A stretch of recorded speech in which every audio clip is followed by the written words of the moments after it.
Who is it? Santa Claus. My reindeers are getting mad, Dad.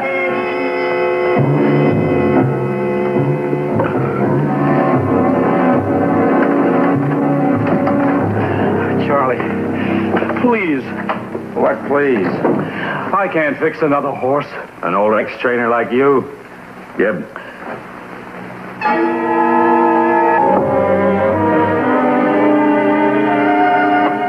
The last one was the end. You said so.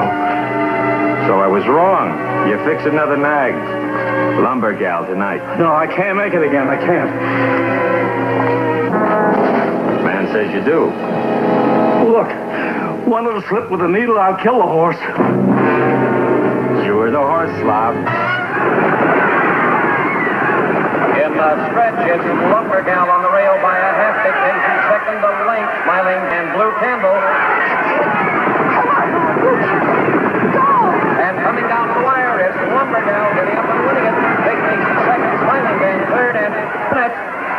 Lumber Gal is acting up. Jimmy Royce, the jockey, can't hold it. This is control.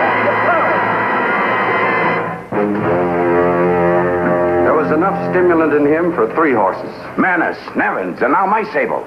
The third pick's in 2 weeks, and you're still in the dark, Commissioner. Bill, I'm sorry. You know that. Sorry? What good's that? My horse is dead. So's your jockey, Jim Royce. Died on the way to the hospital.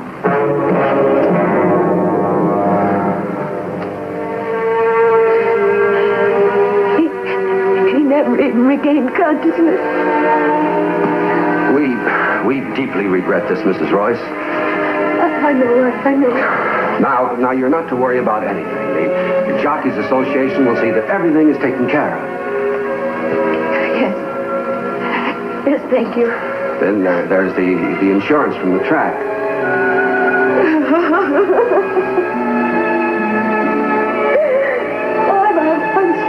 I'm sorry. Here, let me help you, Mrs. Royce.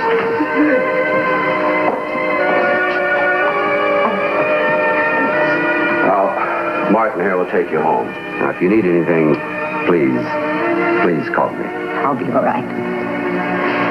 Captain, I hope you can find out who did this.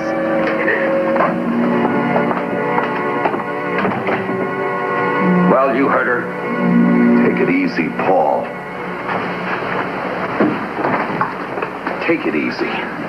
In 2 weeks, 3 horses have been fixed. A jockey's been murdered. The track is about to collapse under the notoriety, and you tell me to take it easy. Now, you get Buck Leslie down here and sweat the truth out of him. We need proof, Paul. With a record like his? You can't convict a man on his past record. Then how do you convict him? There's a police undercover officer working on it right now. An undercover man here at the track? Yes. Horses full of dope to fix races is a vicious crime. It endangers the lives of valuable animals and the men who ride them. It's also a fraud upon an unsuspecting public. But this time it was more than race fixing. A jockey was dead. It was murder. And it was my job as a policeman assigned to undercover to break the case. The Tightrope led me to the Turf Club, owned by Buck Leslie. The police suspected Leslie, but they needed evidence. To get that evidence, I was about to set myself up as a race fixer and bring it to Leslie's attention. Leslie had been cultivating Maria Braden, a beautiful and wealthy stable owner. I had antagonized Leslie by making a play for Maria. He had told me to stay out of the Turf Club. So I made it a point to be there. And I knew that he and Maria were due any minute. In the meantime, I enjoyed the decorations. They weren't all on the walls.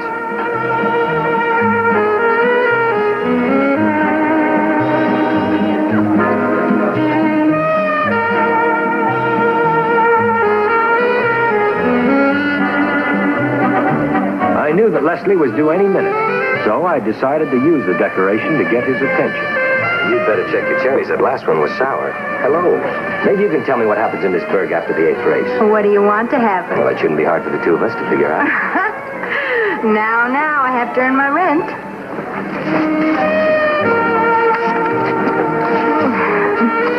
I smoke a lot.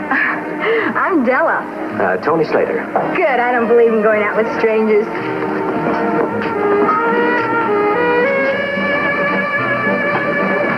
The first thing Leslie spotted when he arrived with Maria was me.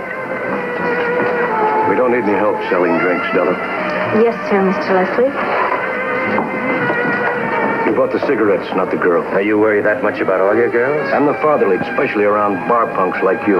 You've got a drafty way of talking, mister. It's not just talk. Is he your father, too? I'm an orphan. Take care of Big Dad, huh?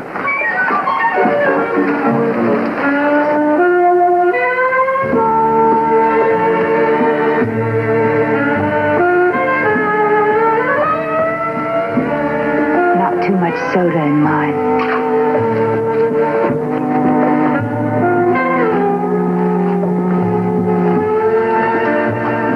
Afraid of bears? Only if they bite. I won't bite.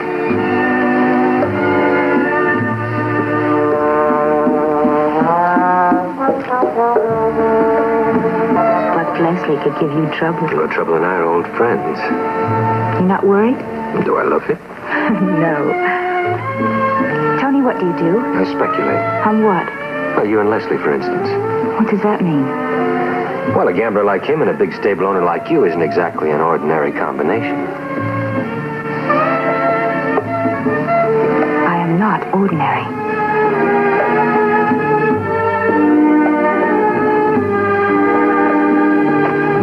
You're so right. Buck handles my off-track bets, that's all. He's attractive, and he isn't after the Braden stables or money. Maybe I am. No, you're not the type. What type am I? My type.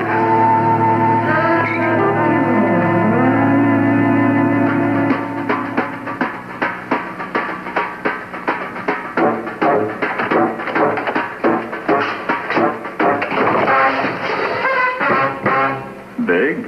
Not too big. I love it. Your toys? My toys. His toy. Hey, this act ought to be on television. Funny. Funny. Walk or be carried, funny boy.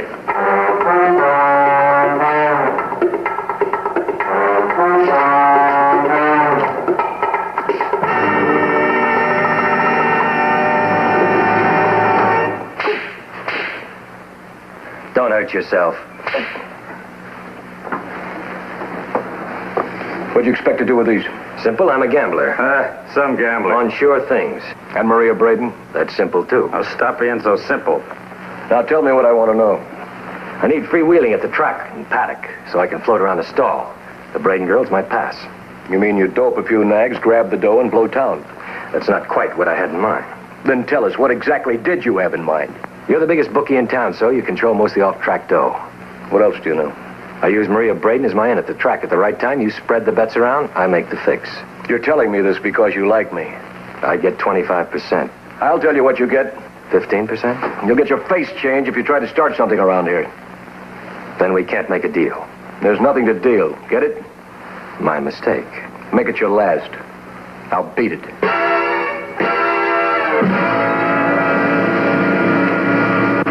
I can be very useful.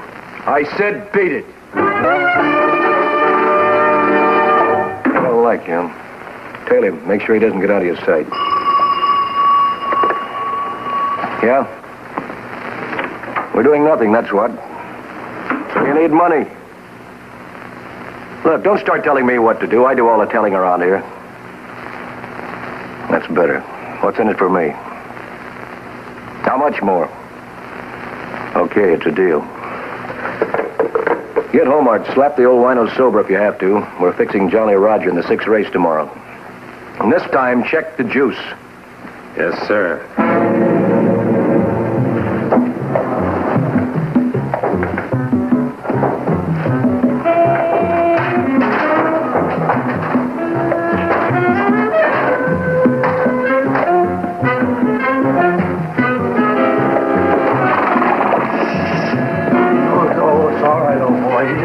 Take it easy. I got a little... I see you in a minute.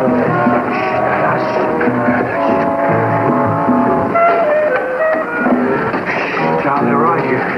It's only me, old Hobart. I'm sorry, old boy. You can see I had to get drunk to do this. But if I don't do it, Leslie, he'll put me in jail or kill me. And I haven't got the courage to know which is the worst. Take it easy, old boy. Take it easy. Boy.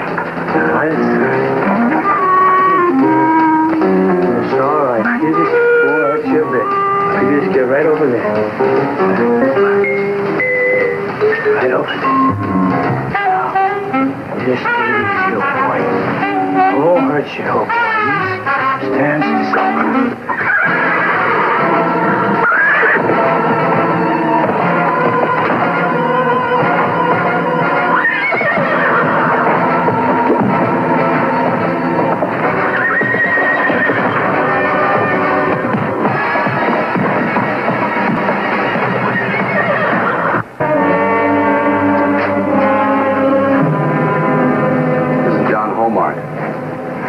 Pulling my colors from the track.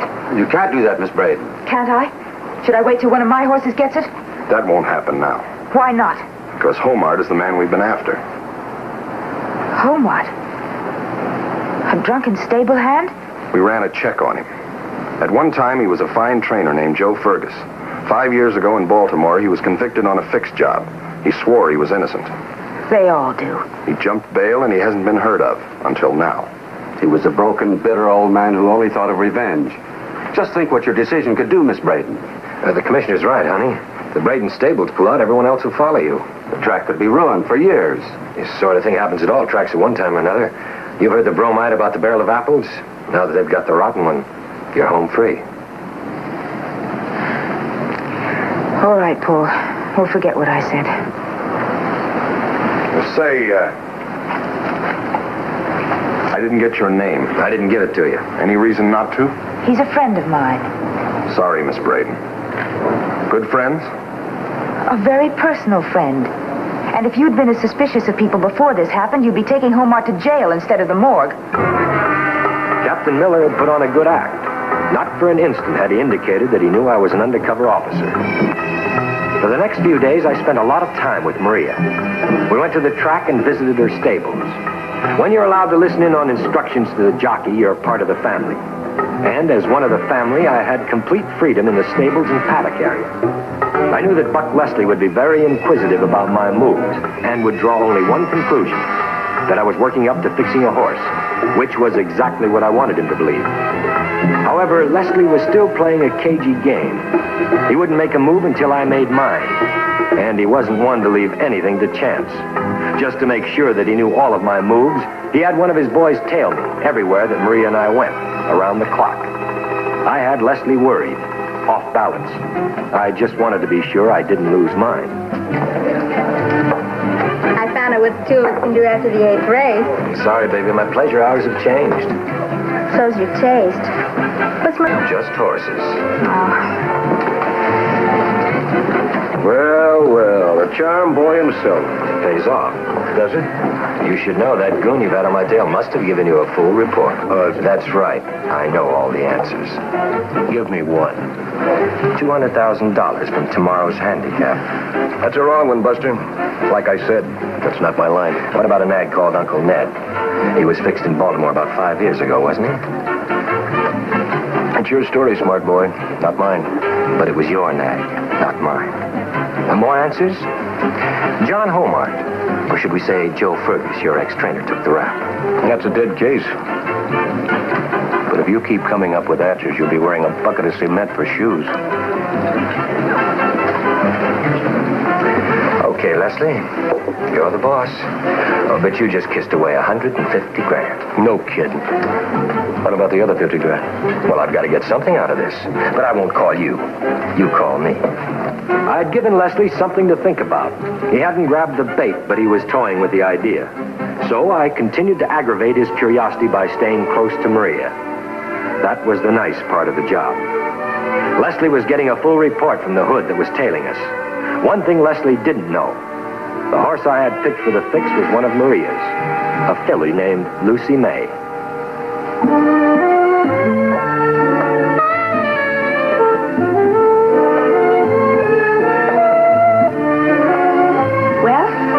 you think? You make a beautiful pincushion. I mean the dress, silly. Oh, that? Well, with what you've got to put in it, you'd make a burlap sack look like an Arabian nightgown. Thank you, Mrs. Toby. Excuse us.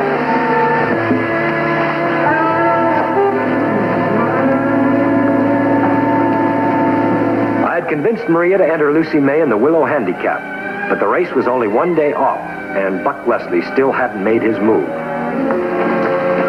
I've been thinking about you. I feel I owe you an apology. Me? Why?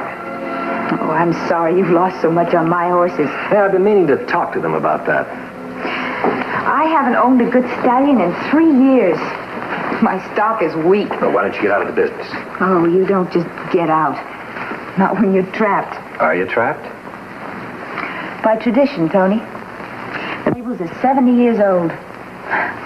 Grandfather, father, now I must keep the colors flying. We've had winners in the Preakness, the Belmont Stakes, and the Kentucky Derby.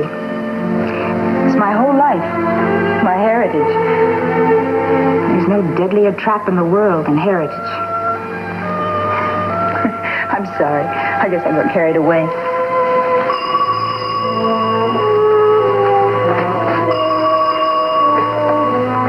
Hello? It's for you.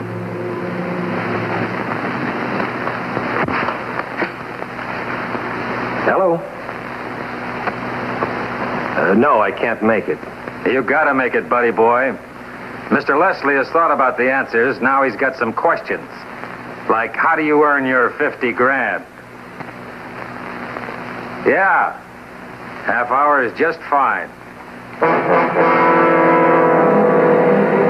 Leslie had grabbed the bait. Now I put the second part of my plan to work. I had registered at another hotel under the name of Frankie Houston. I would set Houston up with Leslie as an ex-trainer, the one who would shoot the stimulant into the horse. Now it was time for me to check out this Frankie Houston. What kind of a stunt are you trying to pull? It's no stunt. I gave you a chance. You took too long, so I decided to go it alone. Listen, punk, I quit playing games when I was 10 years old. You made a deal, 200 grand. 150 grand. That's the kind of toys I like, all green. The deal is on whether you like it or not. You made your point. I'll see you around. Come on, empty-handed, or I'll pin your brains against that wall. Slater, take it easy. What kind of odds will that nag of yours run at? 25 to 1. Who'll take your bet? Remember the guy who controls off-track bets? Me? Oh, wait a minute. You're in for 75 grand. 75 grand? 75 grand. You just touched me. What race? The Willow Handicap. A 25 to 1 shot winning the handicap will smell. Sure, if he's just throwing in there to pace the other horses. But there's one running tomorrow that's got an outside chance. Maria Braden's Lucy May? That's right. You must be quite a man to convince Maria to fix Lucy May. She doesn't know anything about it. She doesn't know? Now, that's not smart. With a $200,000 kill, you need plenty of insurance. Exercise boy, trainer, stable bum. Like you did in Baltimore, you mean? Yeah, like in Baltimore, so I know what I'm talking about. So do I. It's my way or nothing. All right, all right. Who makes the fix? Out-of-town talent. A guy named Frankie Houston. Don't know him. Well, he's got another name, you know, like Homart. He should be checked out of the Blackmore Hotel by now. I'm to meet him at the track in 20 minutes. I'll see you after the race. What about the juice? Houston's got it. Don't make it too strong. You let me worry about that. Just have my dough ready. Give me the Blackmore Hotel. You can't take chances with the $200,000 kill. Connect me with Frankie Houston's room, please. He checked out? How long ago? Thank you. What's bugging you? Never turn your back on experience. Charlie, get Maria Braden over here right away. Right.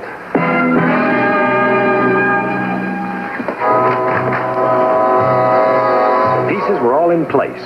Now I would throw Leslie the last bait, the chance for a double cross. If I had him figured right, if he was as greedy as I thought, he would grab it. I'd walk the tightrope as far as I could. The rest would be up to Leslie. Leslie? Slater. No, Houston chickened out. He didn't show up. I knew it. Go with a punk and it's trouble. Well, now, don't blow your stack. There's no problem. I'm calling from inside the paddock. All I need from you is some juice, and I'll fix Lucy May myself. You're out of your fractured mind. The thing is jinxed. I wouldn't touch it or you. Now, wait a minute, Leslie. All I want from you is some juice. I'll make the fix. And there's a lot of money on the line. Yeah, and a double murder rap, too, Buster. I'll give you a tip for free. Catch the next plane out and don't bother to say goodbye.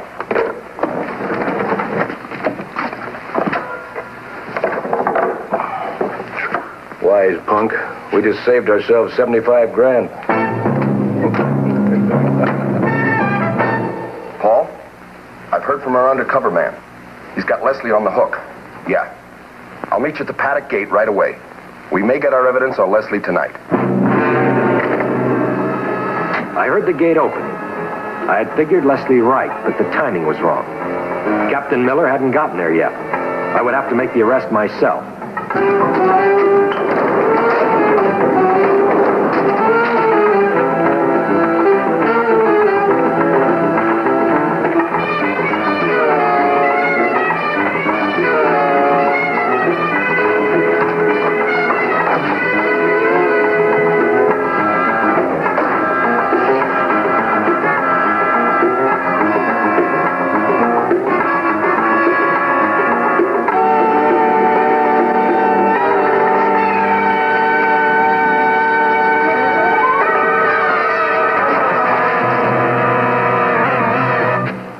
Leslie.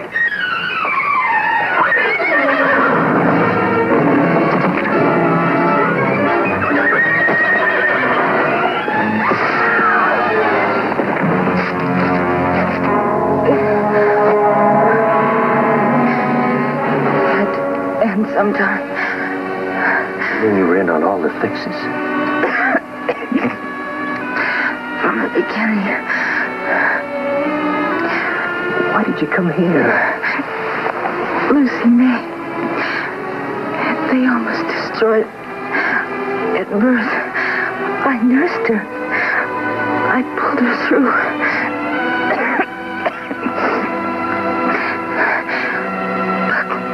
Buck Leslie didn't tell me you'd be here.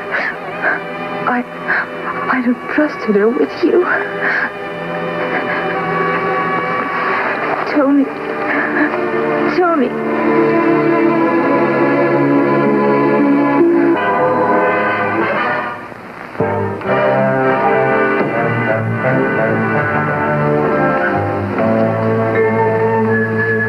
Oh, I'll take care of that, thank you. They were proud colors. Mortgage to the hilt.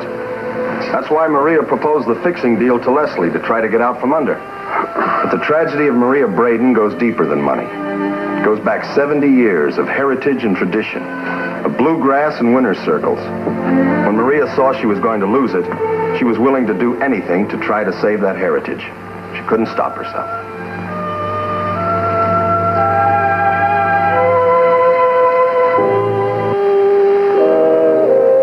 We all have a heritage. But Maria Braden was desperate about hers. So desperate that she'd crossed the line that separates right from wrong. Many people commit crimes out of desperation. Their crimes are no less, nor is their punishment. Maria's was death. Yet maybe she was fortunate, or she might have joined Buck Leslie in prison for the rest of his natural life. The good book says, never look back or you'll turn to salt. I couldn't look back, but I could still taste the salt of Maria's tears.